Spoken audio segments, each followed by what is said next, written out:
زمانے کی قسم تمام انسان خسارے میں ہیں سوائے ان کے جو ایمان لائے، جنہوں نے نیک عمل کیے، جنہوں نے ایک دوسرے کو حق کی نصیحت کی، جنہوں نے ایک دوسرے کو صبر کی تلقین کی۔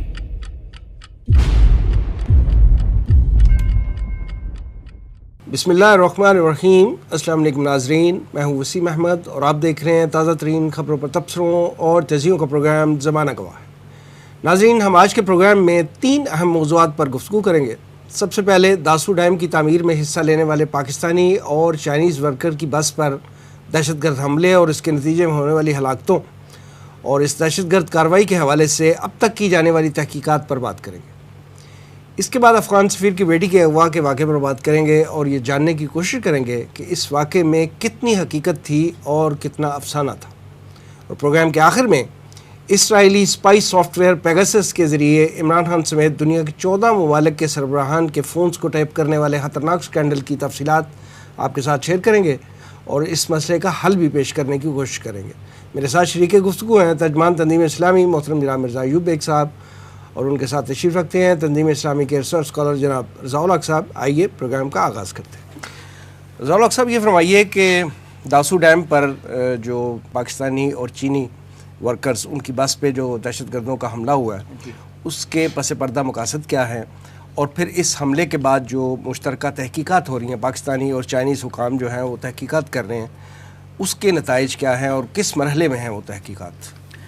بسم اللہ الرحمن الرحیم۔ بہت شکریہ وسیم صاحب۔ جیسا کہ آپ نے سوال میں ذکر کیا کہ یہ جو داسو ڈیم کے اوپر کام ہو رہا تھا، تو تھوڑا سا ہم پہلے اس کی تفصیل دیکھ لیں کہ وہ کام کیا ہو رہا تھا، کس جگہ پہ ہو رہا تھا محلہ وقوع کے حوالے سے، اور پھر یہ کہ اس کے پس پردہ مقاصد کیا تھے جو یہ جنہوں نے دہشت گردی کی، بس انسیڈنٹ ہوا ہے، بس انسیڈنٹ جو ہوا ہے ایگزیکٹلی وہ، اور پھر یہ بھی دیکھیں گے ہم اس حوالے سے کہ کون سے پوائنٹس ہیں جو ہم وی کین ٹیک اوے، ہم اس سے دیکھ سکتے ہیں کہ ہمارے آئندہ کے معاملات کے اندر ہمیں کن چیزوں کی احتیاط کرنے کی ضرورت ہے۔ تو یہ 14 جولائی کو جیسا کہ داسو ہائیڈرو پاور اسٹیشن ہے، یہ سی پیک کا حصہ تو نہیں ہے، لیکن چائنا اور پاکستان کے اندر جو تعاون مختلف معاملات میں چلتا ہے، وہاں چائنا پاکستان کی انرجی ریکوائرمنٹس کو ہیلپ کرنے کے لیے، یعنی چائنیز کمپنی جو ہے وہ انوالو تھی وہاں پہ اس کی کنسٹرکشن میں، جو چائنیز کمپنی ہے نا CGGC، وہ یہاں پہ انوالو تھی اس پوری کنسٹرکشن میں۔ اور یہ بس یہ بیسیکلی جو اپر کوہستان، بالائی کوہستان کا جو علاقہ ہے وہاں پہ یہ ڈیم تعمیر ہو رہا ہے، اور اس کی ایک ٹنل بیسیکلی تعمیر ہو رہی تھی وہاں پہ، جس کے لیے یہ بس جو تھی ایک کوچ آپ کہہ لیں وہ جا رہی تھی، اور اس کے اندر 41 افراد تھے ٹوٹلی۔ اور اس وقت پہلے جو خبر آئی بریک ہوئی وہ تو یہ تھی کہ بہرحال ایک بس کو حادثہ ہو گیا اور وہ بس جا کے ایک کھائی میں گر گئی، اور اس کی وجہ سے 9 چینی انجینئرز جہاں بحق ہو گئے، 4 پاکستانی جو لوگ تھے یعنی مقامی وہاں کے وہ بھی جہاں بحق ہو گئے، اور تقریباً 28 زخمی ہوئے تھے، اور اس میں چینی بھی تھے اور پاکستانی بھی دونوں تھے۔ لیکن جیسے جیسے یہ بات سامنے آئی، ایک تو پاکستان کی طرف سے پہلی بات تو یہ سامنے آئی کہ اس میں ٹیررزم کا کوئی انسیڈنٹ نہیں تھا، یہ ایک حادثہ تھا، لیکن بہرحال چائنا نے پریشر ڈالا کہ اس کی مزید تحقیق کی جائے، اور چائنا ہی نے سب سے پہلے یہ بات کی کہ اس میں ٹیررزم کا عنصر لگتا ہے، اور پھر پاکستان نے بھی مزید جب تحقیق کی اس کے اوپر تو یہ بات واضح ہو کے سامنے آئی کہ ہوم میڈ ڈیوائس ایک اس بس کے اندر رکھی گئی تھی، ریموٹ کنٹرول کا، یعنی کہ remote control home made device تھی، IED کی طرح کی، جو وہاں بلاسٹ ہوئی اس کی وجہ سے وہ آؤٹ آف کنٹرول ہوئی بس، اور وہ جا کے کھائی میں گر گئی۔ اب یہ جو 4300 میگا واٹ کا ہائیڈرو پاور اسٹیشن ہے بیسیکلی جو کہ داسو میں بنایا جا رہا ہے، تو اس پورے علاقے کی اگر ہم سگنیفیکنس دیکھیں خاص طور پہ اسٹریٹجک حوالے سے، تو اسی کے اوپر جا کے یہ جو بالائی کوہستان ہے اس کے ساتھ پھر گلگت بلتستان کا بھی بارڈر ایریا لگتا ہے، دونوں آپس میں کنورج کرتے ہیں ایک علاقے میں، ایک تو KP ہے اور ساتھ پھر گلگت بلتستان ہے۔ تو یہ پاکستان، چائنا، سی پیک اس حوالے سے بھی بڑا امپورٹنس کے حامل ہیں یہ پورا علاقہ جو ہے۔ ساتھ یہ کہ 2 سال سے وہ میٹنگ پوسٹ پون ہو رہی تھی، JCC یعنی جوائنٹ کوآرڈینیشن کمیٹی جو سی پیک کے حوالے سے ہے، اور کووڈ کی وجہ سے اور کئی وجوہات کی بنا پہ، اور یہ 16 جولائی کو اب یہ اس بات کا طے کیا ہوا تھا کہ پاکستان چائنا کی یہ میٹنگ ہوگی 2 سال کے بعد، اور اس سے 2 دن پہلے یعنی 14 جولائی کو یہ واقعہ کروایا گیا۔ ہم اس لیے کہتے ہیں کروایا گیا کہ اب تو سامنے آ چکی ہے، اب چائنیز جو تھے ان کی بھی ایک تحقیقاتی ٹیم آئی، وہ 15 رکنی تحقیقاتی ٹیم تھی، پاکستان کے ساتھ مل کے جوائنٹ انویسٹیگیشن بھی ہوئی۔ بہرحال اس انویسٹیگیشن کے حوالے سے پہلے بات تو یہ آئی تھی کہ یہ جو CGGC کمپنی ہے اس نے اپنا کام روک دیا ہوا ہے وہاں پہ، اور پاکستانی جتنے امپلائیز تھے ان کو بھی فائر کر دیا ہوا ہے. لیکن پھر انہوں نے اپنی کلیریفیکیشن دی کہ یہ وقتی طور پہ ہم نے کام کیا ہے, اس پروجیکٹ کو بہرحال ہم کنٹینیو کریں گے فیوچر کے اندر. پروجیکٹ کو انہوں نے نہیں روکا. ساتھ یہ کہ اس کے اندر دیکھا جائے تو ہمارے جو D G I S I اور فارن منسٹر انہوں نے بھی چائنا کا وزٹ کیا. پرائم منسٹر کا پریشر بھی تھا اس حوالے سے کہ چائنا کا وزٹ کیا جائے, اور بیسیکلی تو چائنا کا ہی پریشر تھا کہ ہمیں اس میں وی نیڈ آنسرس کہ یہ کیوں ہوا واقعہ. تو وہاں جا کے پھر بہرحال جو بھی بات چیت ہوئی سامنے, اور اس کے نتیجے کے اندر انویسٹیگیشن اور تیز ہوئی. اب وہ جو ایریا جس کا میں نے آپ کو پہلے ذکر کیا, حوالہ دیا نا, کہ یہ جو بالائی کوہستان کا علاقہ ہے وہاں پہ, اور پھر جو بارڈر ایریا لگتا ہے گلگت بلتستان کے ساتھ, وہاں پہ کچھ تخریب کار عناصر رہے ہیں.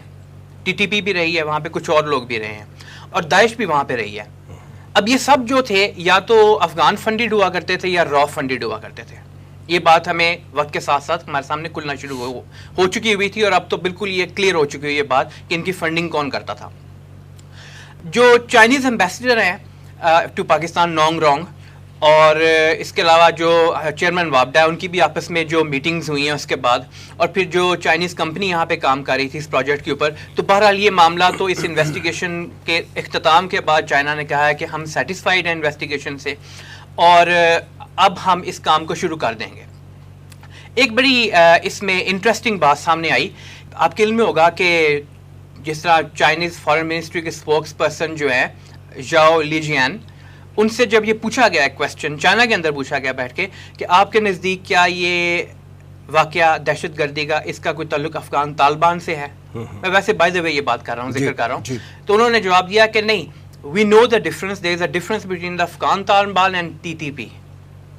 چائنا نے باقاعدہ ڈفرینشیٹ کلیریفائی کیا کہ اس میں ٹی ٹی پی اور اس جیسے لوگ انوالوڈ ہو سکتے ہیں, اور اس کے پیچھے پھر سب کو پتا ہے کہ جب ٹی ٹی پی کی بات آتی ہے یا داعش کی بات آتی ہے تو یا تو افغان فنڈنگ ہوتی ہے یا پھر انڈین فنڈنگ ہوتی ہے. اور صاف نظر آتا ہے کہ اس کا بینیفیشری جو ہو سکتا ہے اس واقعے کا, پاکستان اور چائنا کے سی پیک کے معاملے میں رکاوٹ ڈالنے میں جو بینیفیشری ہو سکتا ہے وہ کون ہو سکتا ہے, وہ ہمارے سب کے سامنے ہے. یا تو وہ ڈائریکٹلی انڈیا ہوتا ہے, یا امریکہ ہوتا ہے کسی نہ کسی صورت میں, اور یا پھر یہ جو افغان رجیم ہے جو یہاں پہ موجود ہے وہ کسی نہ کسی طرح چاہتی ہے کہ معاملات گڑبڑ ہوتے رہیں پاکستان کے اندر. تو اس کے لیے سب سے آسان طریقہ تو یہ ہے نا, چائنا کو انوالو کیا جائے اور چائنا کے ساتھ پاکستان کے تعلقات کو خراب کروایا جائے, تو وہ بھی اس میں انوالو ہو سکتی ہے.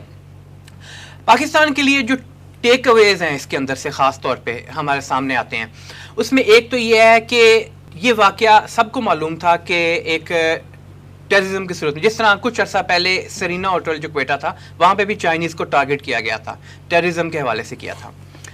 اب ایک موقع چائنا کو اس چیز کا ملا کہ وہ پاکستان کو کم از کم یہ بات باور کرائے کہ اس پوری ریلیشن شپ میں جو اتھارٹیٹیو رول ہے وہ ہمیشہ چائنا کا ہوگا. پاکستان کے لیے ایک کاز آف کنسرن بھی بہرحال بنتا ہے, یہ جو پاکستان کو فیوچر کے اندر دیکھنا ہوگا, ایڈریس کرنا ہوگا.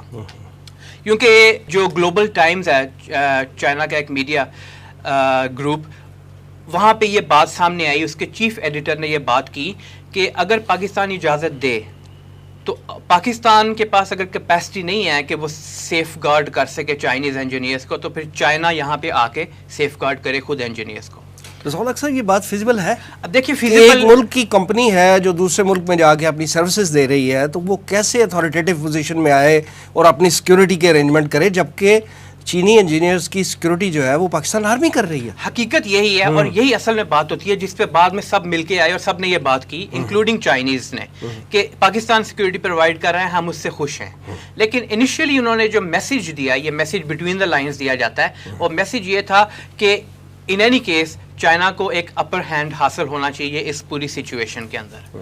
بہرحال ساتھ ساتھ اگر ہم اس کو ملاتے ہیں انڈیا کے جو حالات ہیں, افغانستان کے جو حالات ہیں, انڈیا جس طرح پاکستان کو سیبوٹاج کرنے کی کوشش کرتا رہتا ہے, یہ بات بالکل صاف سامنے آتی ہے کہ پس پردہ جو حقائق ہیں اس کو اگر دیکھا جائے اور اس کے قوتیں جو اسے فائدہ اٹھانا چاہتی ہیں, وہ یا تو انڈیا ڈائریکٹلی انوالوڈ, یا پھر افغان رجیم جو پپٹ رجیم ان کی ہے وہ, اور یا پھر کسی نہ کسی صورت میں امریکہ کوشش کرتا ہے کہ یہاں سیبوٹاج کیا جا سکے پاکستان چائنیز ریلیشن شپ کو. ٹھیک ہے ایوب بیگ صاحب, یہ بتائیے کہ کوستان میں ہونے والے اس بس حملے پر اس کے بعد جو ہے ہمارے وزیر خارجہ جو ہیں وہ چائنا گئے ہیں, اور اس کے بعد ہمارے D G I S I بھی جو ہیں وہ چائنیز حکام سے ملنے کے لیے گئے ہیں, اور اس معاملے کی ساری تفصیلات اور آئندہ کے لیے کیا پلان کس انداز میں جو ہے وہ چلے گا، وہ ساری ڈسکشن وہاں پہ ہوئی ہے.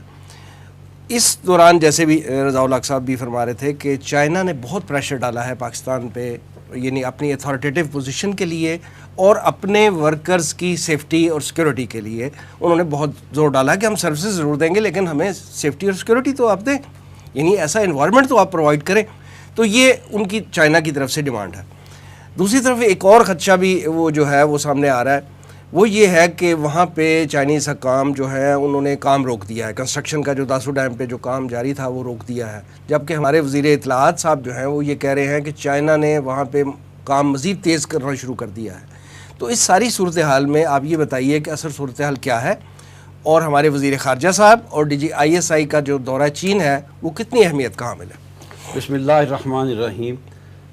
وسیم صاحب، یہ تو ہر شخص جانتا ہے جس کا سیاست سے، عالمی سیاست سے تعلق تھوڑا بہت بھی ہے، وہ جانتا ہے کہ ایک دنیا کو پاک چین دوستی بڑی کھلتی ہے. یہ تو بات ایسی نہیں ہے جس پر کوئی بات کی جائے، خاص طور پہ سی پیک پروجیکٹ کے بعد.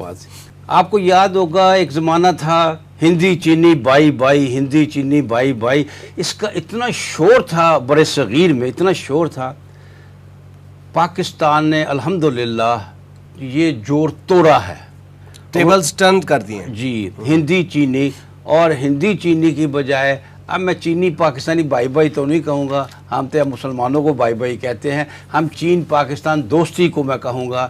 اور ہماری دوستی ہماری یہاں سے اونچی، سمندروں سے گہری اور شہد سے میٹھی ہے. بہرحال یہ تو سیاسی باتیں ہیں، لیکن یہ ہے، اس میں کوئی شک نہیں. اصل میں بات کیا ہے، اس بات کو سمجھنے کی ضرورت ہے کہ دونوں ممالک چین اور پاکستان عالمی سطح پر معاملات کو آگے بڑھانے کے لیے ایک دوسرے کے، اگر میں لفظ محتاج بھی استعمال کر دوں تو میں سمجھتا ہوں کہ مبالغہ نہیں ہوگا، ایک دوسرے کے محتاج ہیں.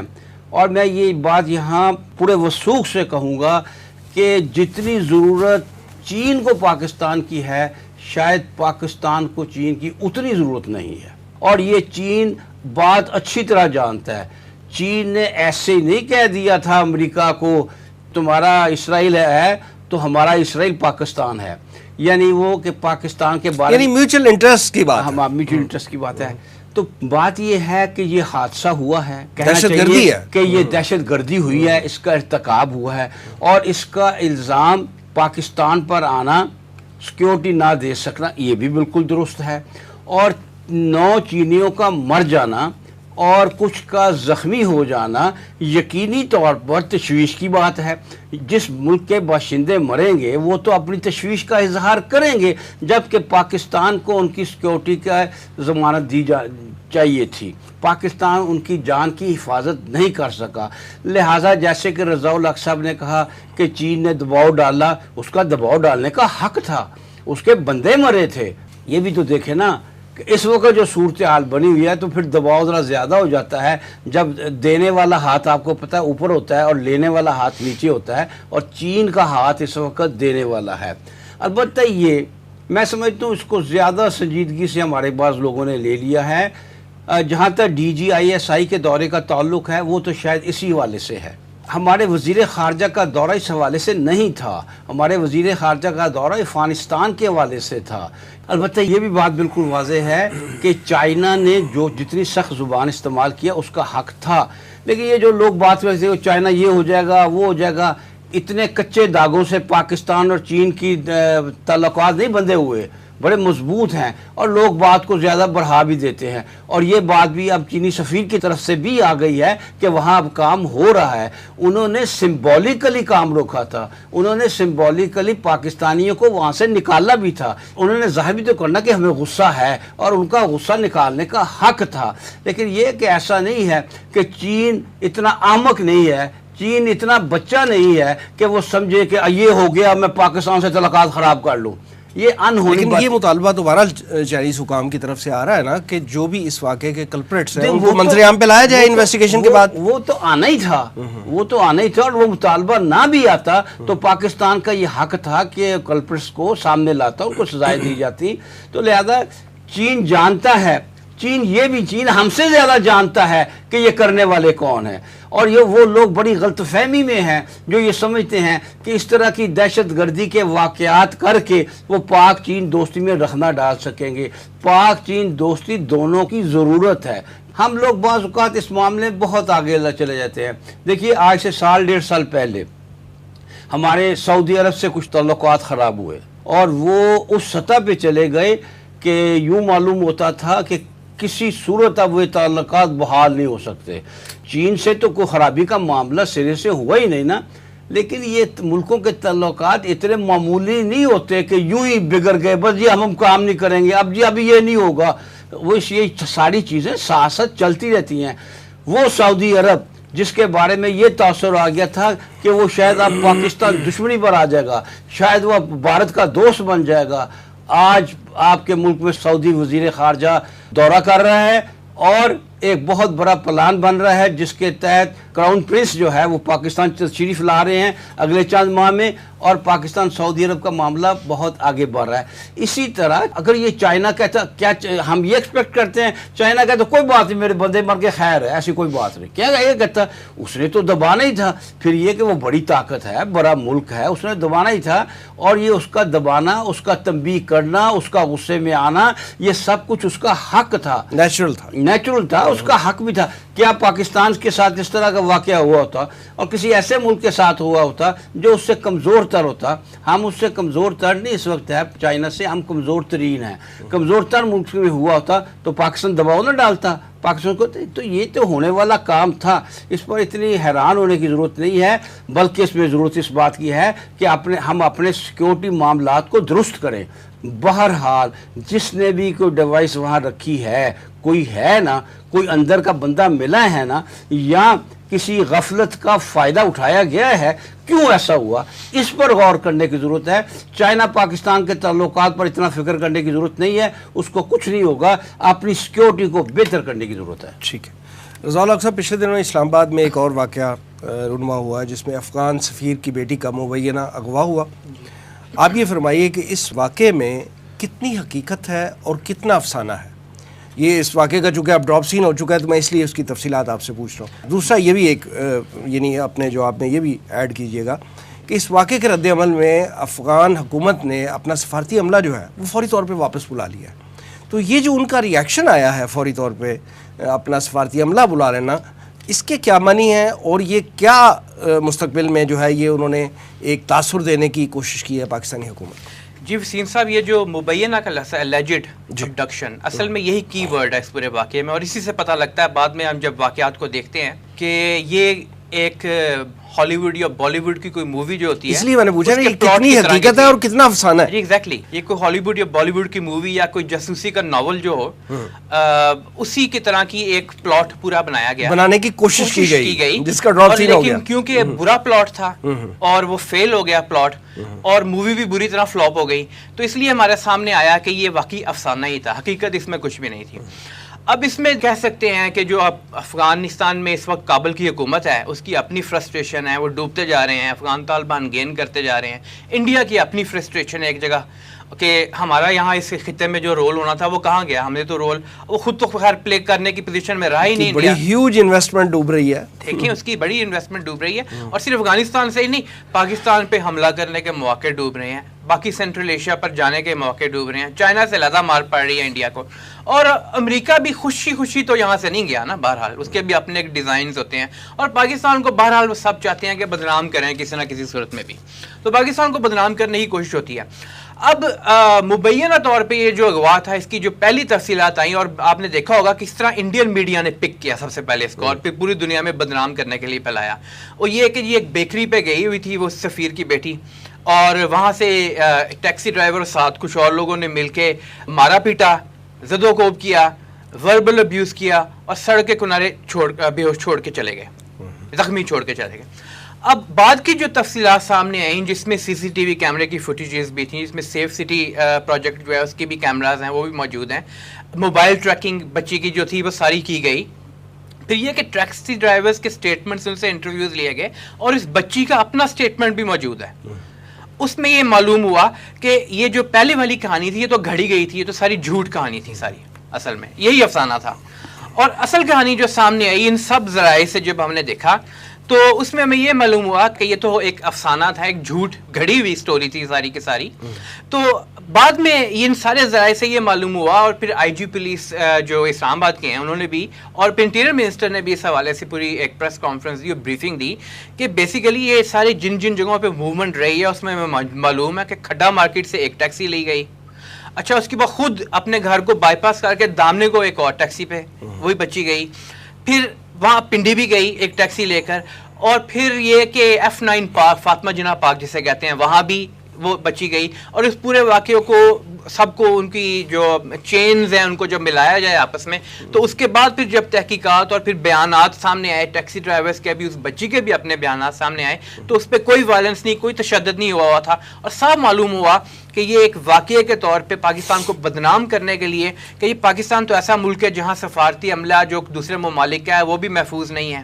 پاکستان تو ایک روگ سٹیٹ بن چکی ہوئی ہے. پاکستان کی جو آرمی اور انسٹیٹیوشنز ہیں وہ اٹھاتے ہیں لوگوں کو اور لے کے جاتے ہیں, اور یہ سارا ایک انہوں نے کیس بلڈ کرنا تھا, اور ساتھ پھر شاید یہ بھی کہ افغان طالبان کی طرف فنگر پوائنٹنگ کرتے.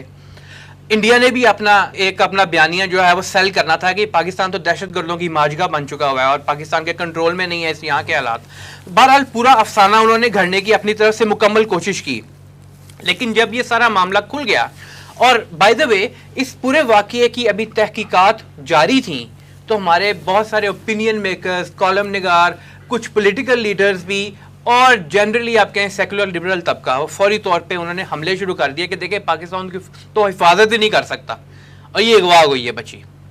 لیکن جب بعد میں یہ معاملات کھل کے سامنے آئے کہ ایسا واقعہ نہیں ہوا تھا, اور اس کی ہمیں ایک اور جو اس کا پروف ملتا ہے وہ کیا ملتا ہے کہ جو ہی یہ ان کا تارپول بکھر گیا سارا جو انہوں نے پلان بنایا ہوا تھا, تو فوری طور پہ وہ سفیر, سفارتی عملہ بچی لے کے افغانستان چلے گئے تاکہ تحقیق نہ ہو سکے. لیکن اس وقت پھر کسی نے یہ بات نہیں کہی کہ ہاں ہم سے غلطی ہو گئی تھی, کہتے ہوئے کہ یہ واقعی واقعہ ہوا ہے. تو وہ انڈیا کی لائن تھی, پورے انٹرنیشنل میڈیا کی لائن سامنے آئی, اس کو ٹو کرنے کی کوشش شروع کر دی. اب وہاں جا کے بھی انہوں نے ایک نیا ٹوسٹ دے دیا کہ جی ہم تو اس لیے گئے ہیں وہاں پہ سفارتی عملہ سمیت کہ پاکستان جو ہے وہاں پہ حفاظت ہماری ہو ہی نہیں سکتی, اس لیے ہم وہاں چلیں گے. حالانکہ ساری دنیا کو معلوم اور صاف ظاہر ہو رہا ہے کہ یہ سازش تھی پاکستان کو بدنام کرنے کے لیے, افغانستان میں جسے آپ نے ذکر کیا نا سوال میں بھی, اپنی خفت مٹانے کے لیے کہ کوئی نہ کوئی طریقہ ہو پاکستان کو بلیم کر دیا جائے.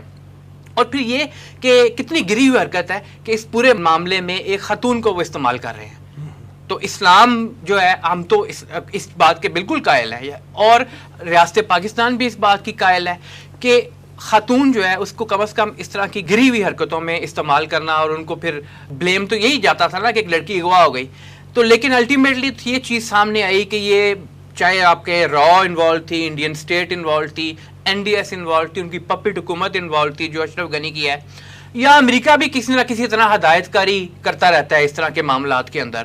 تو مقصد ایک ہی تھا, پاکستان کو بدنام کیا جائے, پوری دنیا میں پاکستان جو ہے اس کے اوپر ایک کیس بلڈ کیا جائے کہ یہاں پہ یہ سیف ملک نہیں ہے.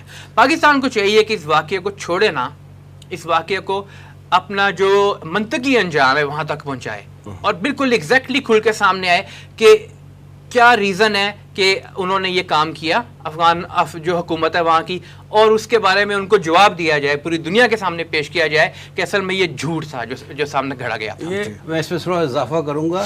اشرف غنی تو بیچارہ امریکہ کا ایک کلرک ہے جو کابل میں بیٹھا ہوا ہے, ایک کلرک ہے, اسے جو آرڈر آتے ہیں وہ اس کے مطابق کرتا ہے.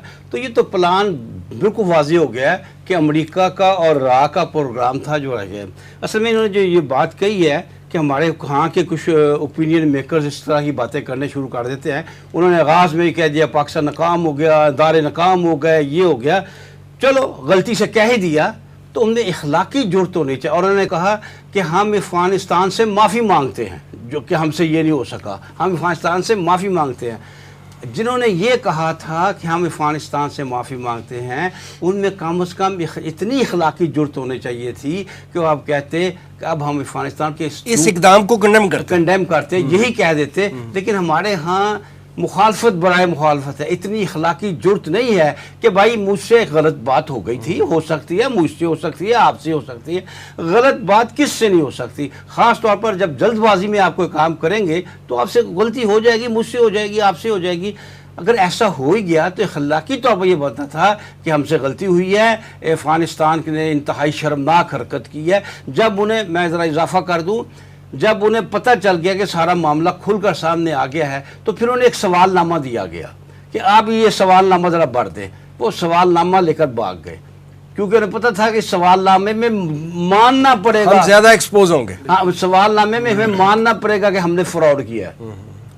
اچھا ایوب بیگ صاحب, یہ فرمائیے کہ پچھلے دنوں ایک اور جو ہے اہم ڈیولپمنٹ یہ ہوئی ہے کہ افغان سلامتی امور کے جو مشیر ہیں حمداللہ محب جو ہیں, جنہوں نے پچھلے دنوں پاکستان کے خلاف ہرزہ سرائی کی تھی, انہوں نے پاکستان کے سابق وزیر اعظم نواز شریف صاحب سے جو ہے ایک خصوصی ملاقات کی ہے. یعنی ایسے بندے کا ملاقات کرنا جس کو پاکستانی حکومت نے جو ہے اس کا بائیکاٹ کر دیا ہے اور اس سے باقاعدہ کہا ہے کہ ہم ان کے ساتھ کبھی بھی انٹریکٹ نہیں کریں گے, باقاعدہ آفیشیلی کہہ دیا ہے. نواز شریف صاحب کا اس سے خصوصی ملاقات کرنا اور پھر اس کے بعد اس کی تفصیل دیتے ہوئے یہ کہنا کہ یہ اشرف غنی کی ریکویسٹ پہ یہ ملاقات کی گئی تھی. آپ کے خیال میں کیا نواز شریف صاحب کو, جو پاکستان کے 3 دفعہ وزیر اعظم رہے ہیں, اتنے انوانٹیڈ قسم کے بندے سے ملاقات کرنا کیا یہ مناسب اقدام تھا, اور اگر انہوں نے کی ہے تو اس کے کیا ریپرکشنز ہوں گے مستقبل میں پاکستانی سیاست کے حوالے سے؟ وسیم صاحب, یہ حمداللہ محب کے بارے میں آپ نے کہا ہرزہ سرائی, بڑا ہی نرم لفظ استعمال کیا آپ نے. کاش ڈکشنری ہمیں کوئی لفظ مہیا کر دے, کاش شریعت ہمیں اجازت دے دے. اس کے خلاف ریاکشن جو آیا پاکستانی حکومت کا وہ بڑا مناسب تھا کہ ہم نے بائیکاٹ کیا اور اس سے کہا کہ ہم اس سے کبھی بھی انٹریکٹ نہیں کریں گے. وہ ہرزہ سرائی کی بات کر رہا ہوں جی. جو کچھ اس نے کیا ہے اسے کیا کہا جائے. ایک ایسے نمک حرام شخص کو, ایک ایسے خبیث انسان کو جس نے پاکستان کو گالی دی ہے, اور میں چاہوں گا کہ وہ گالی بتائی جائے اس لیے کہ لوگوں کو پتہ چلے کہ ہم کہاں رہتے ہیں. اس نے کہا پاکستان ہیرا منڈی ہے. کیا تمام پاکستانی ہیرا منڈی میں رہتے ہیں؟ لہٰذا ہمارا ریئیکشن اس کے مطابق ہونا چاہیے تھا. میرا احتجاج ہے کہ کسی سطح پر بھی اس طرح کا رد عمل نہیں آیا. میں اس کی تھوڑی سی ہسٹری بتا دوں. یہ شخص 2 دفعہ مہاجر ہو کر پاکستان آیا.